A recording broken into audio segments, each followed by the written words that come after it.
C'est très bien d'être en contact et savoir qu'est-ce qui se passe autour de nous et dans le monde. Par contre, il faut faire attention, dans la mesure du possible, de ne pas trop dédier du temps aux réseaux sociaux. Mais il faut se souvenir que la culture, on l'acquérit depuis toujours en lisant des livres. Le livre, ça apporte un monde magique. Les jeunes maintenant sont pas mal intéressés les réseaux sociaux, mais un petit peu instables et changent facilement leur intérêt sur les plateformes apparemment. Et ils ne travaillent pas beaucoup sur les réseaux sociaux et ils aiment beaucoup jouer. Et en même temps, ils ne sont pas beaucoup en contact avec les autres.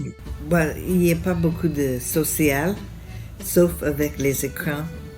Et voilà, même pas par téléphone maintenant, c'est les textos et tout ça.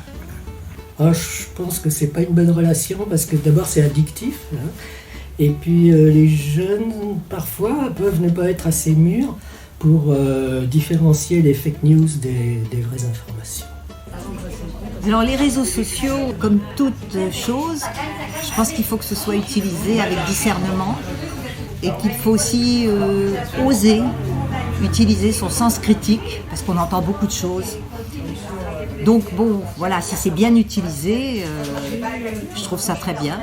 Ça permet une communication. C'est une relation très intense.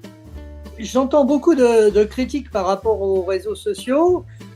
Si on ne fait que ça, c'est effectivement embêtant, mais qu'on soit jeune ou moins jeune, je pense que c'est un peu le même problème. Mais si ça permet d'être en contact avec des gens qu'on ne peut pas voir tout le temps en permanence, je trouve ça utile. Ce qu'il faut, c'est effectivement aussi avoir des activités.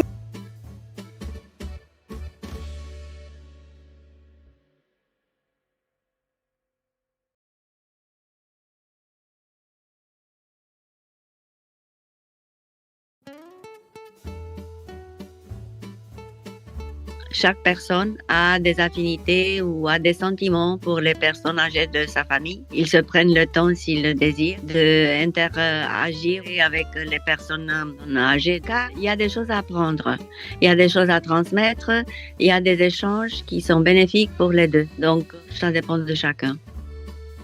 Pas tous les personnes âgées sont à l'aise à comprendre comment ça marche, le fonctionnement de la réseau.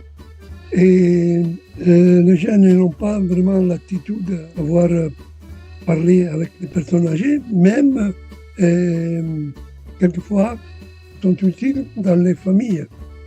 Parce que maintenant, beaucoup de familles ont l'habitude d'échanger la ville, de s'éloigner l'un des autres, d'échanger aussi des nations, des continents en même temps. Donc, avec les réseaux sociaux, on a la possibilité de rejoindre les personnes de la famille. On verra bien. Oui, je crois que ça creuse l'écart intergénérationnel parce que les jeunes souvent savent très bien se servir du numérique alors que les gens âgés, même les quarantenaires d'ailleurs, parfois ne savent pas du tout s'en servir. Voilà. Ça creuse un petit peu quand même parce que c'était pas l'habitude des seniors. Les jeunes sont très très habitués à ça, à naviguer là-dessus. Tout dépend, il faut se familiariser avec les différents outils. Et je dirais aux gens un peu plus anciens de s'habituer et c'est à tout le monde d'apprendre à maîtriser les codes et de rester, je dirais, correct, courtois, même si on n'est pas d'accord.